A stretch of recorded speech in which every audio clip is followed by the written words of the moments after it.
Hello बच्चों, आज हम स्टार्ट करने जा रहे हैं लाइट चैप्टर का थर्ड पार्ट। और आज हम इसमें दो चीज़ें सीखेंगे इसमें छोटी छोटी। पहला image formation by concave mirror and second is uses of concave and convex mirror.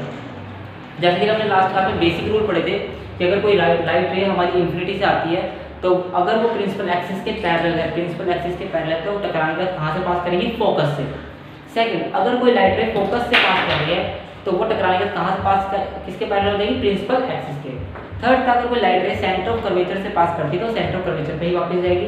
And last था हमारा वो था, अगर कोई लाइट रे पोल पर किसी एंगल से इंसिडेंस करती है तो सेम एंगल से वो रिफ्लेक्ट हो जाती है। ठीक है, तो आज इसी के बारे में आगे बात करेंगे।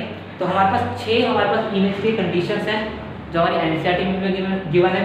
चाहे तो आप एनसीईआरटी यूज कर सकते हैं, चाहे फिर इसको समझ सकते हैं। ठीक है, तो फर्स्ट जो कंडीशन आती है हमारे, फर्स्ट कंडीशन से बात करेंगे।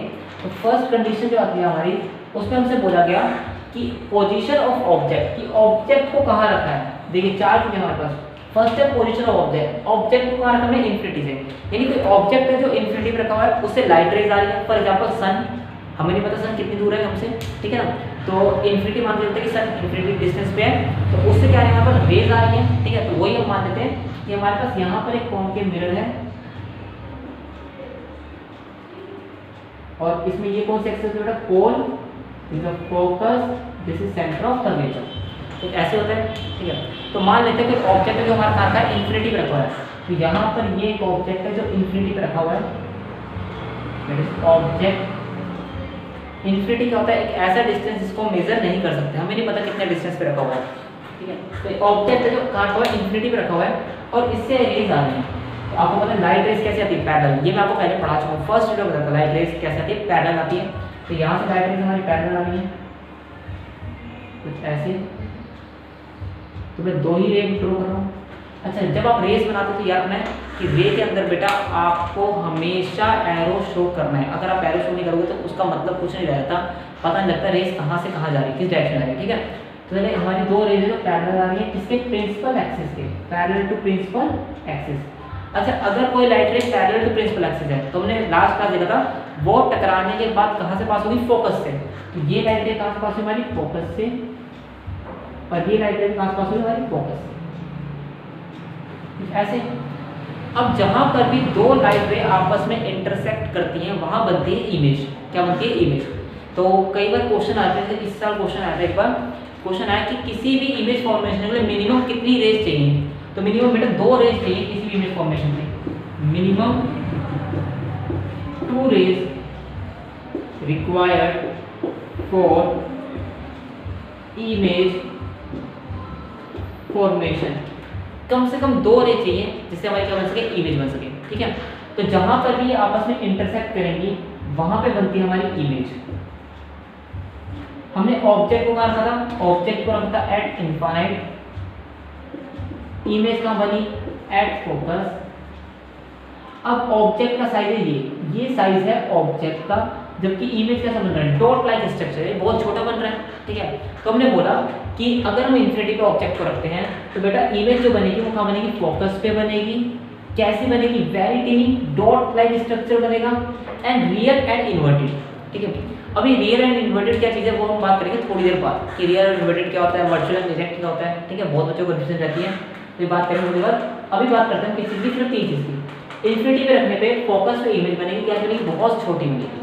ठीक है, क्या बनेगी? बहुत छोटी बनती है इमेज। ठीक है, इस बात को ध्यान रखना है। और इमेज फॉर्मेशन में मिनिमम कितनी लाइन चाहिए? मिनिमम 2 रेज चाहिए किसी भी इमेज फॉर्मेशन के लिए। चलिए, सेकंड केस आता है कि अगर हम ऑब्जेक्ट को रखते हैं बियॉन्ड सी, यानी सेंटर ऑफ कर्वेचर के कहाँ पे? पीछे रखते हैं। तो मान लेते हैं हमने ऑब्जेक्ट को यहाँ प्लेस कर दिया, this is centre of curvature, और इसके पीछे इस ऑब्जेक्ट को प्लेस कर दिया। क्या चीज़ बताइए? ऑब्जेक्ट हमारा क्या चीज़ है? Object. This is the object. हमने यहाँ पर ऑब्जेक्ट को प्लेस कर दिया तो ऑब्जेक्ट से रेज निकलेगी। एक रे गई हमारी parallel to principal axis, parallel to principal axis. टकराने के बाद कहाँ जाएगी? अगर पैरेलल टू प्रिंसिपल एक्सिस, यहाँ सुनिए, पैरेलल टू प्रिंसिपल एक्सिस तो फोकस से ही पास होगी, 100% है। तो एक रे तो हमारी पास होगी किससे? फोकस से।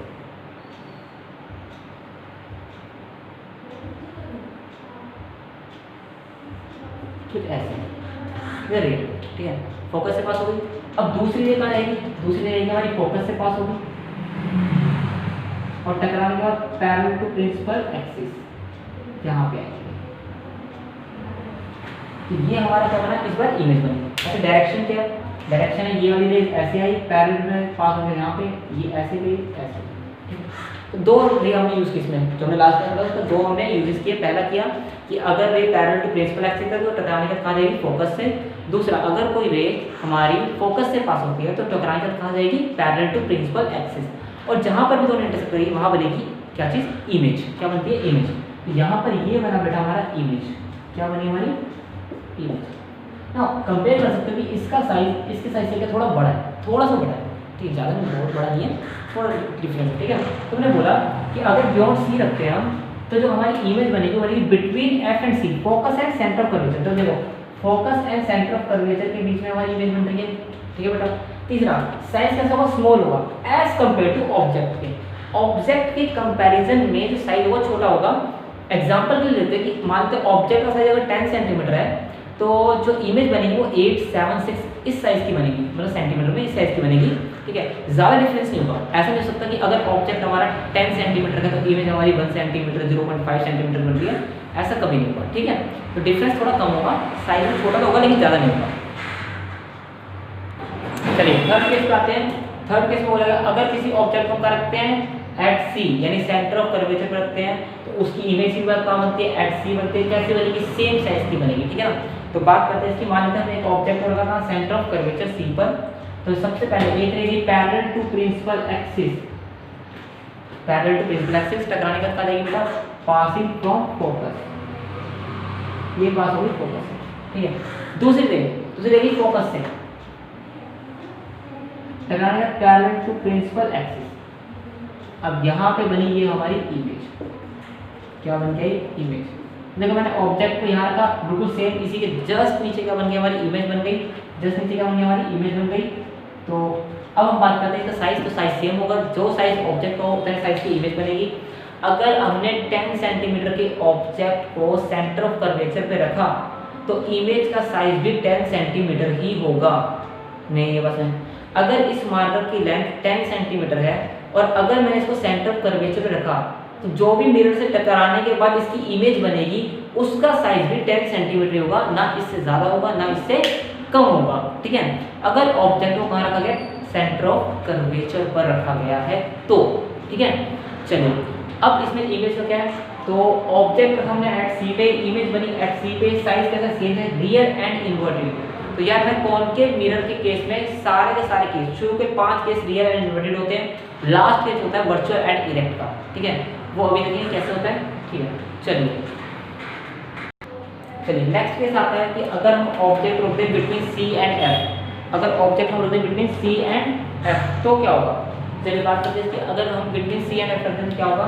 तो मान लेते हैं हम ऑब्जेक्ट को प्लेस करते हैं between C and F. Is the object, हमने ऑब्जेक्ट को सी और एफ के बीच में प्लेस कर दिया बेटा, ठीक है। तो अब एक रे तो पैरेलल टू प्रिंसिपल एक्सिस जाएगी, टकराने के बाद फोकस से पास कर जाएगी, ऐसे होगा, ठीक है।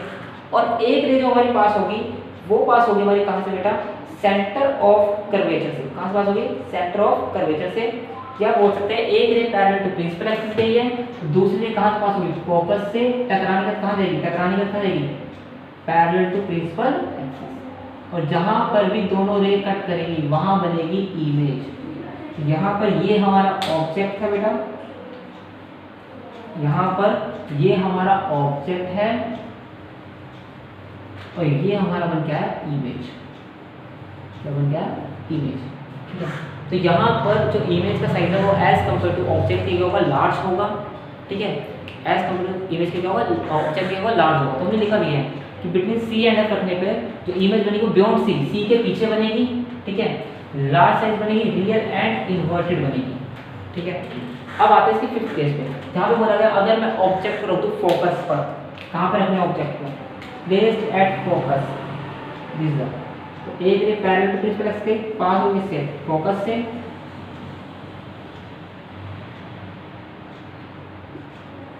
पास होगी इससे फोकस से। और दूसरी रे जो पास होगी बेटा वो होगी मेरे सेंटर ऑफ कर्वेचर से, ठीक है। तो अगर कोई रे सेंटर ऑफ कर्वेचर से जा रही है तो ऐसे, तो टकराने के बाद वापस इसी डायरेक्शन में आएगी, क्यों पता है कि जो रे सेंटर कर्वेचर से पास होती है वो सेंटर कर्वेचर पे ही दोबारा आती है। तो अब ये इमेज कहाँ जाके बनेगी, हमें नहीं पता कहाँ बनेगी। हमने बोला ये इमेज कहाँ बनेगी, इन्फिनिटी में बनेगी। कहाँ बनेगी, इन्फिनिटी में बनेगी। ठीक है, अब नॉर्मल सी बात है कि जब हमारे लास्ट वाले केस में साइज कैसा था, लार्ज था, तो इस वाले केस में तो और ज़्यादा मिरर के पास चला गया ऑब्जेक्ट। तो मिरर के पास जैसे जैसे ऑब्जेक्ट जाएगा वैसे वैसे इमेज का साइज क्या होता जाएगा, बढ़ता जाएगा। तो यहाँ पर जो साइज होगा वो लार्ज होगा एज कम्पेयर टू किसके, ऑब्जेक्ट के। तो इमेज तो बनी इन्फिनिटी पे, ऑब्जेक्ट था किस पर, एट फोकस पर। ठीक है, अब बात करते हैं लास्ट केस की। चलिए लास्ट केस पे आते हैं। लास्ट केस बोला गया अगर कोई लाइट रे कहाँ पर है, between focus and pole, focus और पोल के बीच में है, तो इमेज कहाँ बनेगी। तो भाई इसके लिए सेम वही मेथड अप्लाई करेंगे। सबसे पहले एक रे जो हमारी गई, अब पैरेलल तो कट करके ऑब्जेक्ट पे जाना पड़ेगा रे को। तो हमने बोला एक लाइट रे है जो एंगल आई से इसके ऊपर गिरी, तो एंगल आर से वापस इसी डायरेक्शन में जाएगी बेटा, एंगल आर से। ठीक है, दूसरी बात, एक लाइट रे जो पैरेलल टू रे इससे सेंटर ऑफ कर्वेचर से पास कर गई, सेंटर ऑफ कर्वेचर से पास कर गई। तो ये ऑब्जेक्ट का साइज हो गया कुछ ऐसे। एक लाइट रे जो सेंटर ऑफ कर्वेचर से पास कर गई, तो जिस डायरेक्शन में सेंटर ऑफ कर्वेचर गई उसी डायरेक्शन में वापस आएगी, जबकि ये लाइट रे ऐसे मूव कर गई। अब इस डायरेक्शन में देखो इनके बीच का डिस्टेंस इंक्रीज होता जा रहा है, इन दोनों के बीच का डिस्टेंस क्या हो रहा है, इंक्रीज होता जा रहा है। तो ऐसा कभी नहीं होगा कि दो लाइट रे आपस में आके कहीं पे मीट करें। तो हमने क्या किया, हमने सिंपल सी बात की कि भाई हमने इसको इमेजिनरी ड्रॉ किया पीछे की साइड मिरर पे। तो कुछ ऐसा शो हुआ कि अगर मैं इस लाइट रे को कुछ ऐसे ड्रॉ कर दूं और इस लाइट रे को ऐसे ड्रॉ कर दूं, तो ये हमारी कहीं इमेज बनेगी। बट ये इमेज बनी कहाँ, ये था हमारा मिरर, ये था ऑब्जेक्ट, और इमेज कहाँ बनी, बियॉन्ड मिरर, मिरर के पीछे। ठीक है, तो यहाँ पर आप एनसीईआरटी में चीज देखोगे छोटी सी, तो आपको नजर आएगा कि आपको डॉटेड लाइन से रिप्रेजेंट किया गया है। जो आपकी इमेज बन रही है पीछे, इसको डॉटेड लाइन से रिप्रेजेंट किया गया है, डॉटेड लाइन। बात आती है सर डॉटेड लाइन से क्यों रिप्रेजेंट किया है, क्योंकि बेटा ये इमेजिनरी है, ऐसा हम मानते हैं कि ऐसा होता होगा, पर होता नहीं होता नहीं पता होगा, जैसे इमेजिनरी। और जब कभी भी किसी भी सब्जेक्ट में, मैं साइंस की बात नहीं कर रहा, मैथ्स में भी है, ठीक है, बहुत सारी चीज़ें, अगर कहीं पर आया था इमेजिनरी, तो हम उस चीज़ को हमेशा डॉटेड लाइन से रिप्रेजेंट करते हैं, कभी भी डार्क लाइन से रिप्रेजेंट नहीं किया जाता। तो यहाँ पर जो इमेज बन रही है वो कैसे हमारी इमेजिनरी है, ऐसा मानते हैं कि इमेज बनती होगी। अब बनती है नहीं बनती वो अलग बात है। ठीक है, तो हम ऐसी इमेज को जो हम ऑब्टेन नहीं कर सकते स्क्रीन के ऊपर, उसको हम वर्चुअल इमेज कहते हैं। तो यहाँ पर जो इमेज बनती है लास्ट केस में बनती है वर्चुअल एंड इरेक्ट इमेज। ठीक है, वर्चुअल बनेगी एंड इरेक्ट बनेगी, मतलब स्क्रीन पर लेना मुश्किल है, इम्पॉसिबल है, ना के बराबर है, लेकिन इरेक्ट बनेगी मतलब सीधी बनेगी। ठीक है, तो यहाँ पर हमारे 6 केस खत्म होते हैं। इसमें अगर बात की जाए तो 1 मार्क्स का एक क्वेश्चन आता है, सिंपल बात है, 1 मार्क्स का एक क्वेश्चन आता है। ठीक है, या तो आपको कंडीशंस देगा ये वाली, इनमें से कोई सी भी कंडीशन देगा और बोलेगा ड्रॉ करके दिखाओ, या फिर वो आपको इनकम्प्लीट रे डायग्राम देगा और बोलेगा कंप्लीट करके दिखाओ। तो 6 के 6 रे डायग्राम आपको एनसीईआरटी या फिर जो मैंने अभी कराए हैं सेम एनसीईआरटी के हैं। ठीक है, तो आप उसको अच्छे से लर्न कर सकते हो, रे डायग्राम डायरेक्शन के साथ कि एरो कहाँ पर लगेगा, किस डायरेक्शन में एरो लगेगा। ठीक है, तो चलिए आगे बढ़ते हैं। चलिए बात करते हैं रियल एंड इन्वर्टेड इमेज में क्या डिफरेंस होता है। ठीक है, तो रियल इमेजेस ऐसी इमेजेस जिनको हम स्क्रीन पर ले सकते हैं। ठीक है, ऐसी इमेजेस को हम देख सकते हैं, ऐसी इमेज को हम बोलते हैं रियल इमेजेस। ठीक है, तो मैंने एक छोटी सी बात देखी, ध्यान से देखते समझते एक बार क्या बोल रहे हैं। कह रहा है रियल इमेज क्या, a real image is one that can be taken on a screen, जिसको हम स्क्रीन पर ले सकते हैं एज इट फॉर्म्स, क्योंकि क्या बनाता है इन फ्रंट ऑफ मिरर, मतलब जो इमेज बनेगी कहाँ बनेगी, फ्रंट ऑफ मिरर। तो अभी हमने बात की, हमने बहुत सारे केसेस देखे जहां पर ये हमारा मिरर था बेटा और ये हमारा principal axis, this is focus, this centre of curvature. तो इमेज या तो यहाँ बन रही थी, इमेज या तो यहाँ बन रही थी, या यहाँ बन रही थी, या यहाँ बन रही थी, या फिर यहाँ बन रही थी, या फिर लास्ट में कहीं इन्फिनिटी बन रही थी। ठीक है ना, तो सारी इमेज कहाँ बन रही थी, इन फ्रंट ऑफ मिरर, मिरर के आगे बन रही थी। ठीक है ना, क्या है real image is that one that can be taken on screen as it forms in front of mirror, कि मिरर के आगे बनती है, and it is always inverted, हमेशा उल्टी इमेज बनेगी, मतलब जो भी है लेफ्ट आपको राइट नजर आएगा, राइट आपको लेफ्ट नजर आएगा, ऐसा बनेगा। ठीक है, नेक्स्ट होता है वर्चुअल इमेज। तो कह रहा है virtual image can not be taken on screen, हम इसको स्क्रीन पे नहीं ले सकते, मतलब हम इसको कहीं पर भी इमेज को देख नहीं सकते। क्यों, because at it forms behind the mirror, क्योंकि कहाँ बनती है, बिहाइंड द मिरर बनेगी, मिरर के पीछे बनेगी। फॉर एग्जाम्पल हमने लास्ट डे देखा था, वहाँ पर इमेज कहीं यहाँ बन रही थी, तो डॉट रही थी, ठीक है। तो जो भी इमेज मिरर के पीछे बनेगी हमेशा वर्चुअल होगी, ठीक है, और जो भी इमेज मिरर के आगे बनेगी वो हमेशा कैसे होगी, इन्वर्टेड एंड रियल इमेज होगी। तो ये हमारा बेसिक डिफरेंस जो आता है रियल एंड इन्वर्टेड इमेज के इसमें। याद रखना, रियल इमेज हमेशा कहाँ बनेगी, इन फ्रंट ऑफ मिरर, जबकि जो वर्चुअल इमेज होगी वो बनेगी बिहाइंड द मिरर। सेकंड, जो हमारी इमेज बनेगी इसमें फ्रंट ऑफ मिरर की, वो हमेशा कैसे बनेगी, इन्वर्टेड बनेगी, जबकि जो बिहाइंड द मिरर बनेगी वो हमेशा कैसे बनेगी, वर्चुअल एंड इरेक्ट इमेज बनेगी, ठीक है।